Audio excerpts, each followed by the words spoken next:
Hi friends, வணக்கம். அதாவது class ஆரம்பிக்கிறதுக்கான ஒரு முன்னுரை, ஒரு சில விஷயங்கள் நான் உங்களுக்கு சொல்கிறேன். அதே மாதிரி நீங்கள் கிளாஸை கண்டினியூ பண்ணிக்கலாமா? அதாவது நான் கிளாஸ் எடுக்கிறது நம்ம யூடியூப் சேனலில் மட்டும்தான், டைரக்ட் கிளாஸ் இல்லை. அதனால் நான் இதில் எடுக்கிறது உங்களுக்கு ஃபுல் அண்ட் ஃபுல் கிளியராக உங்களுக்கு சேரணும், உங்களுக்கு அது புரியணும் அப்படிங்கிறது தான் என்னுடைய எண்ணம். அதனால் பேசிக்காக ஒரு சில விஷயங்கள் ஸ்டிச்சிங்கில் நான் யூஸ் பண்ணுற என்னுடைய வீடியோஸில் வர வார்த்தைகள், அதனுடைய விளக்கம், இது எல்லாமே உங்களுக்கு ஒரு சிலருக்கு நிறையா புரியாமல் இருக்குது.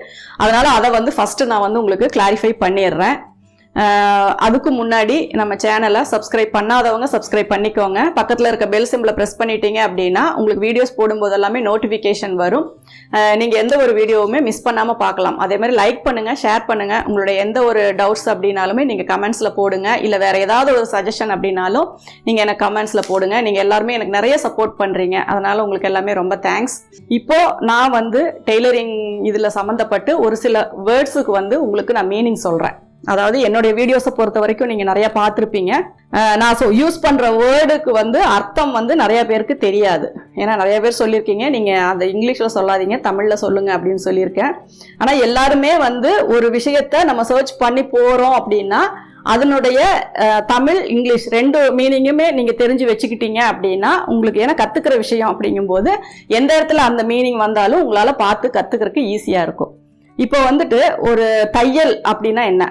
தையல் அப்படிங்கும்போது நம்ம ரெண்டு துணியை வச்சு தைக்கும்போது, இணைக்கும்போது அதில் வர்ற அந்த நூல் இலைக்கு தான் நம்ம தையல் அப்படின்னு சொல்கிறோம். அது ஸ்டிச் அப்படின்னு நம்ம இங்கிலீஷில் சொல்கிறோம். தையல் அப்படிங்கிறது தமிழ், ஸ்டிச் அப்படிங்கிறத நம்ம இங்கிலீஷில் சொல்கிறோம். இப்போ தையல் அப்படிங்கும்போது அதை ஒரு நூலால் நம்ம ரெண்டு இதை இணைக்கிறோம். நீங்கள் பார்த்துருப்பீங்க, அந்த இணைக்கிறது அப்படிங்கிறது நிறைய விஷயங்களில் பார்த்தீங்க அப்படின்னா இந்த தையல் குருவின்னு ஒன்று இருக்கும். அது பார்த்தீங்கன்னா அந்த இலையை நிறைய சேர்த்தி வச்சு அது கூடு மாதிரி அது தச்சிருக்கும். அப்போ அதையும் நம்ம தையல்னு தான் சொல்லுவோம். அந்த குருவிக்கே பேர் தையல் அப்படிங்கிறது தான். இப்போ தனித்தனியாக இருக்க ரெண்டோ அல்லது அதுக்கு மேற்பட்ட துணிகளையும் நம்ம ஒன்றா இணைக்கிறத தான் நம்ம தையல்ங்கிறோம். அதை ஸ்டிச் அப்படின்னு நம்ம சொல்கிறோம். அடுத்தது தைப்பது. தையல் அப்படிங்கும்போது அந்த நம்ம அதை இணைக்கிறனுடைய அந்த இலையுடைய பேர் தையல். அதுவே தைப்பது அப்படிங்கிறது சூயிங் அப்படிங்கிறோம், சூயிங் மிஷின் அப்படின்னு சொல்கிறோம்.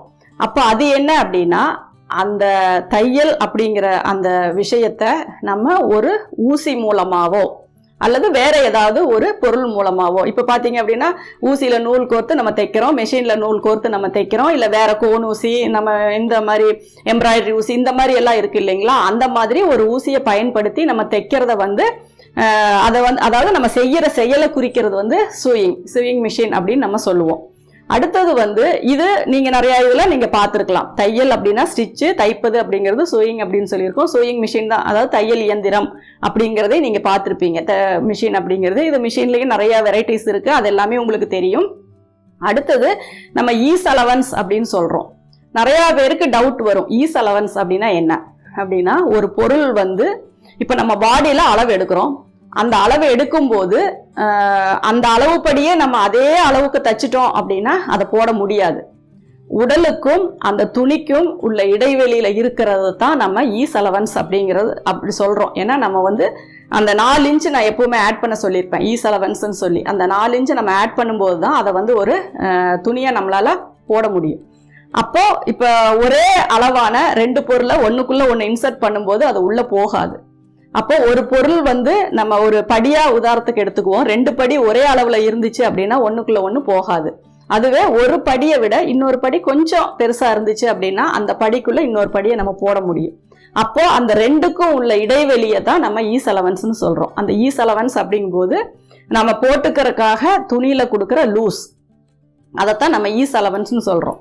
அடுத்தது சீம் அலவன்ஸ் அப்படின்னு சொல்கிறோம். சீம் அலவன்ஸ் அப்படின்னா என்ன அப்படின்னா, சீம் அப்படிங்கிறது நம்ம 2 துணியை ஒன்றா வச்சு தையல் போடுறது. சீம் தையல் போடுற அந்த லைன் சீம் லைன் அப்படின்னு சொல்லுவோம். நம்ம போடுற தையல், அந்த தையலுக்கு வெளிப்பகுதியில் உள்ளது தான் சீம் அலவன்ஸ். இப்போ நம்ம பிளவுஸில் சைடில் 1.5 இன்ச்சு நம்ம விடுறது சீம் அலவன்ஸ். அதே மாதிரி ஆம் ஹோலுக்கு கைக்கும் 1/2 இன்ச் எக்ஸஸாக விடுறது சீம் அலவன்ஸ். அதே அந்த கீழே வந்து மடிச்சு தைக்கிறதுக்காக நம்ம விடுறதும் வந்து சீம் அலவன்ஸ். இது எல்லாமே வந்து அந்த மடிப்பு பகுதி, அதாவது ஒரு தையல் போட்டதுக்கு அப்புறம் பிரிச்சு விடுறதுக்கு மற்றபடி அட்ஜஸ்ட்மெண்ட் பண்றதுக்காக அவுட்டர்ல விடுறது எல்லாமே நமக்கு சீம் அலவன்ஸ். அதே மாதிரி ஃபோல்டு பண்ணும்போது கீழே ஃபோல்டு பண்ணி தைக்கிறது இது எல்லாமே சீம் அலவன்ஸ். இதனுடைய வித்தியாசம் அது வந்து உங்களுக்கு தெரியணும். இப்போ ஸ்டிச்னா என்னன்னு தெரியும், சூயிங் அப்படின்னா என்னன்னு தெரியும், ஈஸ் அலவன்ஸ் அப்படின்னா என்னன்னு தெரியும், சீம் அலவன்ஸ் அப்படின்னா என்னன்னு தெரியும், சீம் லைன் அப்படிங்கிறது நம்ம போடுற அந்த தையல். இப்போ இதுக்கு எல்லாமே வந்து நான் உங்களுக்கு இந்த வீடியோலயே உங்களுக்கு உதாரணமாவே ஒரு சில இதை காட்டினேன் அப்படின்னா உங்களுக்கு ஈஸியா புரிஞ்சிடும். அப்புறம் நம்ம த்ரெட்னு சொல்லுவோம். த்ரெட் அப்படிங்கிறது நூல். நூல் பொறுத்த வரைக்கும் நம்ம என்ன வெரைட்டியான சில்க் த்ரெட் இருக்கு, சூயிங் த்ரெட் இருக்கு, எம்ப்ராய்டரி த்ரெட் இருக்கு, எல்லாமே இருக்கு. இந்த த்ரெட் அப்படிங்கிறது ஒரு தைக்கிறதுக்காக நம்ம உபயோகிக்கிறது. அது வந்து ஒரு சணலா இருக்கலாம் அல்லது ஃபைபரா இருக்கலாம். அந்த மாதிரி ஒரு சில மெட்டீரியல் த்ரெட் அப்படிங்கும்போது நம்ம ஒரு நூல் வடிவில் நம்ம தைக்கிறதுக்காக உபயோகப்படுத்துறத நம்ம வந்து த்ரெட்னு சொல்லுவோம். நீடில் அப்படிங்கிறது உங்களுக்கு தெரியும், ஊசி அப்படின்னாவே தைக்கிறதுக்காக நம்ம யூஸ் பண்ணுவோம். அதை வந்துட்டு மிஷினில் போடுறது மிஷின் ஊசி, நம்ம ஹேண்ட் தைக்கிறது ஹேண்டில் ஸ்டிச் போடுறது, அது இல்லாமல் நம்ம எம்ப்ராய்டரிக்கு போடுறது, ஆரிய ஒர்க் போடுறது, இது எல்லாத்துக்குமே தனித்தனியாக நமக்கு நீடில்ஸ் இருக்கு. இப்போ இது எல்லாமே வந்து பேசிக்கா நம்ம ஒரு விஷயங்கள் தெரிஞ்சுக்கணும் அப்படிங்கிறதுக்காக நம்ம சொல்ற விஷயம். அதாவது ஒரு நீடில் அப்படிங்கும்போது அந்த நீடில் எதுக்கு யூஸ் பண்றீங்க அப்படின்னா தைக்கிறதுக்காக யூஸ் பண்றோம். த்ரெட் எதுக்காக யூஸ் பண்றோம், தைக்கிறதுக்காக தான் யூஸ் பண்றோம். இப்போ இந்த எல்லாமே சேர்ந்தது தான் உங்களுக்கு தையல். மேக்சிமம் இதனுடைய பேசிக்கா நம்ம அதிகமா யூஸ் பண்ற ஒரு இதெல்லாம் தான் இப்போ நான் சொல்லி கொடுத்தது உங்களுக்கு. அதே மாதிரி நாட்சஸ் போடுவோம், நீடில் மார்க் போடுவோம். இது எல்லாமே உங்களுக்கு வந்து போக போக ஒவ்வொரு இதில் நான் சொல்றேன். பேசிக்கா ஒரு தையலினுடைய இதை வந்து டக்குன்னு நீங்க சொன்ன உடனே புரிஞ்சுக்கணும் அப்படின்னா இந்த ஸ்டிச்னா என்னன்னு தெரிஞ்சுக்கோங்க, சூயிங்னா என்னன்னு தெரிஞ்சுக்கோங்க, ease allowance, seam allowance, seam line, இது எல்லாமே வந்து நீங்க நல்லா த்ரெட்னா என்ன இது எல்லாமே நீங்க ஈஸியா தெரிஞ்சுக்கலாம். உங்களுக்கு தெரிஞ்ச விஷயம்தான். ஆனா என்னுடைய இதுல நான் சொல்லி தரும்போது உங்களுக்கு நிறைய விஷயங்கள் புரியாம இருக்கும். இப்போ இதனுடைய டெஃபினிஷன் எல்லாம் நான் உங்களுக்கு சொல்லிட்டேன். இப்போ நான் எப்போ சொன்னாலும் உங்களுக்கு இதைத்தான் சொல்றாங்க அப்படிங்கறத நீங்க புரிஞ்சுக்குவீங்க. அதனாலதான் நான் இதை வந்து நான் உங்களுக்கு இப்போ நான் சொல்லியிருக்கேன். இப்போ இந்த கிளாஸை பொறுத்த வரைக்கும் நம்ம பார்த்த விஷயம் என்ன அப்படின்னா, ஸ்டிச் அப்படின்னா என்னன்னு தெரிஞ்சுக்கிட்டீங்க. ஸ்டிச் அப்படிங்கிறது ஒரு ரெண்டோ அல்லது ரெண்டுக்கு மேற்பட்ட துணியோ அல்லது மெலிதான எந்த ஒரு பொருளையுமோ இணைக்கும் போது அந்த இணைக்கிறதுல வர்ற அந்த இதைத்தான் நம்ம வந்து தையல்னு சொல்றோம். தைப்பது அப்படிங்கிறது அதுல ஒரு ஊசியில நூல் போட்டு அந்த மாதிரி நம்ம அந்த ரெண்டோ அல்லது ரெண்டுக்கு மேற்பட்ட துணிகளையும் நம்ம தைக்கிறது தான் அந்த சூயிங் அப்படிங்கிறோம். ஈஸ் அலவன்ஸ் அப்படிங்கிறது உடம்புக்கும் துணிக்கும் இடையிலான அந்த இடைவெளி, அதுக்கான இதைத்தான் ஈஸ் அலவன்ஸ்னு சொல்றோம். சீம் அலவன்ஸ் அப்படிங்கிறது நம்ம தைக்கிறத தாண்டி அதுக்கு அவுட்டர்ல விடுறது 1/2 இன்ச்சு, 1/4 இன்ச்சு, 1.5 இன்ச்சு, அது எவ்வளோ நீங்க விட்டாலுமே அது எல்லாமே வந்து உங்களுக்கு சீம் அலவன்ஸ். அதே மாதிரி ஈஸ் அலவன்ஸ் வேற, சீம் அலவன்ஸ் வேற. இடுப்பு பக்கம் மடிக்கிறதுக்காக ஃபோல்டிங்காக நீங்க விடுறது எல்லாமே வந்துட்டு சீம் அலவன்ஸ் தான். அந்த கரெக்டா லைன் போடுறீங்க, இப்ப சைட்ல 3 ஸ்டிச் போடுறீங்க அப்படின்னா அந்த 3மே சீம் லைன் தான். அதனால அது வந்து சீம் லைன் சொல்றோம். த்ரெட்னா என்னன்னு தெரியும், நீடில்னா என்னன்னு தெரியும். அடுத்தது நாச் அப்படின்னு சொல்றோம். நாச் அப்படின்னா அர்க்காத்துன்னு ஒரு சிலர் சொல்லுவாங்க. நாச்சஸ் அப்படிங்கும்போது முக்கியமான ஒரு விஷயம் ஸ்டிச்சிங்ல. ஏன்னா உங்களுக்கு அந்த நாச்சஸ் இருந்தாதான் அது ஒன்று ஃப்ரண்டா அல்லது பேக்கா அப்படிங்கிறது ஆம்ஹோலுக்கு போடுற நாச் வச்சு நீங்க தெரிஞ்சுக்குவீங்க. ஸ்லீவ் ஆம்ஹோல் டெப்த்தில் போடுற நாச் வச்சு தெரிஞ்சுக்குவீங்க. அதே மாதிரி ஆம்ஹோல் நாச்சு, செஸ்ட் ரவுண்டுக்கு போடுற நாச்சு, சைடில் சுடிதாருக்கு போடுற அந்த இதில் வர அந்த நாச்சஸ் எல்லாமே ஒன்றுக்கு ஒன்று நம்ம வச்சு ஜாயின் பண்ணும்போது தான் உங்களுக்கு அந்த கரெக்டான ஒரு ஸ்டிச்சிங் இது வந்து உங்களுக்கு ஃபிட்டிங் வந்து கரெக்டாக வரும்.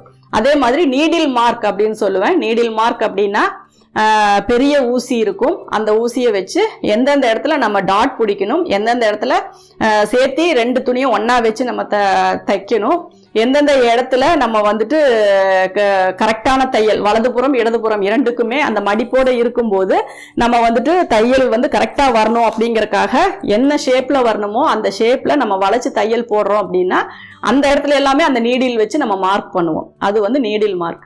இது எல்லாமே இருந்துச்சு அப்படின்னா உங்களுக்கு ஒரு ஃபினிஷிங் வந்து நீட்டா உங்களுக்கு கிடைக்கும். இப்போ இதனுடைய பேசிக்கான இந்த விஷயங்கள் நான் உங்களுக்கு சொல்லியிருக்கேன். இது எல்லாத்தையுமே நீங்கள் எழுதி வச்சுக்கோங்க. இதுக்கான எல்லா இமேஜும் என்ன இது எல்லாமே நான் கொடுக்குறேன். நோட் போட்டு நீங்கள் எழுதிக்கிட்டீங்க அப்படின்னா உங்களுக்கு ரொம்ப யூஸ்ஃபுல்லாக இருக்கும். இப்போ இந்த கிளாஸ் வந்து நான் இப்போ உங்களுக்கு ஒரு சில பேசிக் இதெல்லாம் நான் உங்களுக்கு சொல்லி கொடுத்துருக்கேன். இந்த கிளாஸை இப்படியே கண்டினியூ பண்ணலாமா, இல்லை டவுட்ஸை மட்டும் கிளியர் பண்ணிக்கலாமா அப்படிங்கிறத நீங்கள் எனக்கு கமெண்ட்ஸில் தான் சொல்லணும். இந்த வீடியோஸ் எப்படி இருக்குது அப்படிங்கிறத நீங்கள் முதல்ல எனக்கு கமெண்ட்ஸில் சொல்லுங்கள். Thank you viewers.